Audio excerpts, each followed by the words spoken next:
Hi guys, this is Audiofool, and for today, we're going to review the Elac Debut Reference 62 speakers.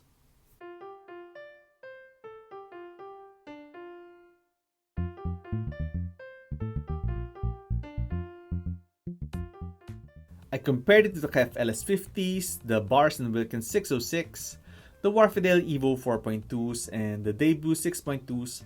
And what I like the most about the Debut Reference 62 is that it's a well-balanced speaker which playfully treads a line between analytical and musical. The mids and the vocals are the star highlights of the speaker, and while it might not have the best bass, which belongs to the Monitor Audio Silver 100s, nor the best treble, which belongs to the Wharfedale Evo 4.2s, nor the best rhythm, which belongs to the Dali Opticon 2s, the bass, treble, and rhythm are still above average, and as a whole, outperforms all of the speakers in its price class, at least the ones I've reviewed. The speakers I just mentioned all cost $1,000. The Debut Reference 62s cost $600, so there's a lot of value in the speakers. What I don't like about the Debut Reference 62 is the name, Debut. I mean, how many more debut will they debut before they change debut? It's like I have three sons and I name one Junior, then Junior 1.2, and then Junior 2.2, something like that. Even my dealer was confused when I ordered from him and he told me that he had it. When I looked at the picture, it was the Debut 6.2s, and he told me that he didn't notice the wrong speaker was delivered. So it is confusing, and I think it's easy to remedy by just changing the name to 6.3 or maybe Debut Reference 3. So yeah, that's something that maybe they can change. And what I hate about the Elac Debut Reference 62 is that it has the same sound signature as the Debut 6.2. So if you're coming from the Debut 6.2s, you will not be immediately impressed if you don't give it some time. But I think it's worth it, especially since it's the best speaker in its class, and to have a significant improvement, you will need to get speakers in the $2,000 price range. So yeah, I think these are fantastic speakers and my new $1,000 reference because I've been audio-fooled. Third debuts the charm. For more details on how the Debut Reference 62s compare to the KEF LS50s, the Bowers and Wilkins 606, the Wharfedale Evo 4.2s, the Debut 6.2s, please keep on watching. But before that, let's take a closer look. Up front, gone is the cheap look of the Debut series, and you have something a little bit more upscale, a little bit more respectable, for the looks at least. 1-inch soft dome with a new waveguide that's much classier than the drain covers from before. 6.5-inch Aramid fiber woofer seems similar in the outside, but is supposedly much improved inside. Front port is now a slut and no longer has a gaping hole.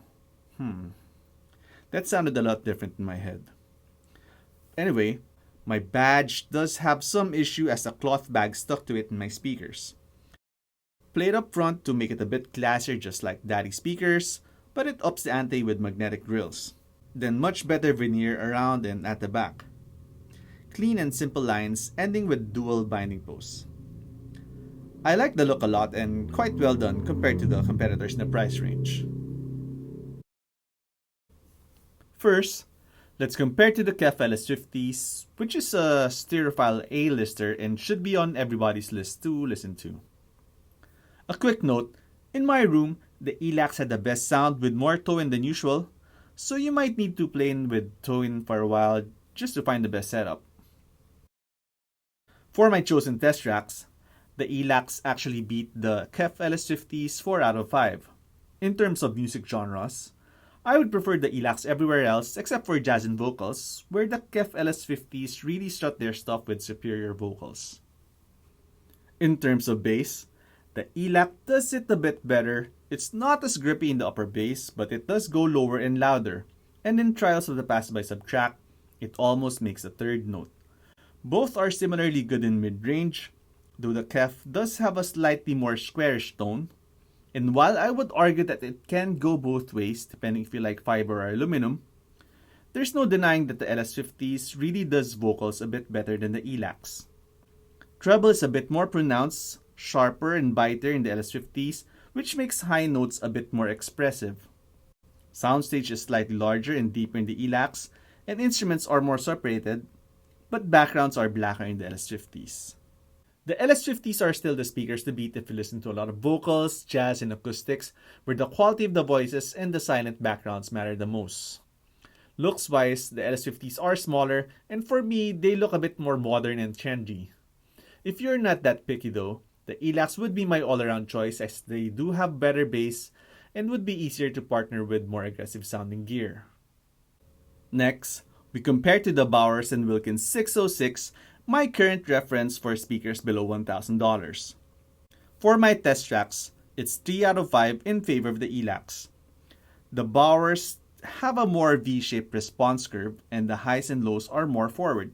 This makes rock and electronica a bit more satisfying to listen to, as long as you're not listening for a long time, as it does get a bit fatiguing. The 606 goes slightly lower than the Elacs in the lower sub-bass, but as you go up to the mid-bass, the Elacs start to become punchier. Piano and guitar notes sound more full-bodied in the Elacs, and the vocals have a slightly more relaxed and airier feel. The 606 will sound slightly more sibilant and pinched, back-to-back against the Elacs. Highs are sharper and more grating than the 606, but despite that, I can hear more details in the Elacs and they aren't as fatiguing. There's also more layering and separation in the Elacs, though the soundstage does sound bigger in the 606. The 606 also sounds somewhat cleaner, but this is probably because the grating highs makes me hear less of everything else. The Elacs will sound slightly more neutral than the 606, and depending on your gear, both speakers can sound great. If only for looks, I'll easily go for the Elacs, but they also sound more mature, more refined, albeit slightly tamer. And most of all, they are cheaper than the 606, and I can easily use that money elsewhere. Next, we have the Wharfedale Evo 4.2s, and if you watch my video review, I mentioned that it's almost a perfect speaker, having great soundstage and layering and really smooth highs, but it didn't become my reference because I just couldn't stand the female vocals, which sounded a bit compressed. For my test tracks, it's 2 out of 5 for the Elacs thanks to female vocals and an edgy rock song. I would go for the Wharfedales if you listen mostly to orchestra and probably electronica, as the smooth highs can actually make all-night listening possible. Otherwise, vocals and rock would be the forte of the Elacs.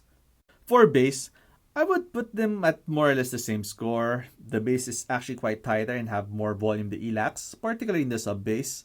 But there's a bit of an artificial enhancement in the Evo 4.2s, which gives it a very fun demeanor without being too intruding and fake sounding. The mids in the Evos are rich, but against the Elacs, they sound a bit too rich and too slow. Vocals are quite better in the Elacs, especially higher-pitched female voices like Norah Jones, Esperanza Spalding, and Massive Attack. The Wharfedale does turn it around with the highs. While it does sound rolled off a bit too early, it is super smooth and the details are just everywhere. Soundstage is layered extremely well, with lots of air between instruments, and you can easily place them in a 3D soundstage. In terms of clarity, it's more or less equal between the two, although I would slightly lean towards the Elacs, but not something really noticeable. The Wharfedales are fantastic speakers and would have been my choice if only female vocals were on par with the rest of its sound. It is a bit on the heavy side, but they do look great and sound as impressive. Again, if you have the time, please try to audition it and listen to female vocals for yourself, and maybe you'll be fine with it.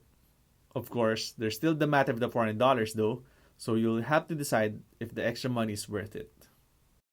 Finally, I quickly compared it to the $350 Elac Debut 6.2s, the second debut, which is my $500 reference. If you like the Debut 6.2s, you will probably like the reference DBR62. As you would expect, they have the same sound signature, but with a bit more extra flair in terms of everything, with vocals improving what is already a great vocal speaker. Of course, it's a double-edged sword, as you will not be immediately impressed by the Elac as it sounds the same, just a bit better. I do think it is worth it after listening for a while, and you'll also get a speaker that can beat most $1,000 speakers. If you like the original B6 better, the original Debut, you're better off staying away from the DBR62s and just go with maybe the Dynaudio Emit 20s or the Dali Opticon 2 instead. Thank you for watching, and I hope you enjoyed this video. If you have any comments or suggestions, just write them down below. And if you haven't subscribed, please do so. See you in the next video.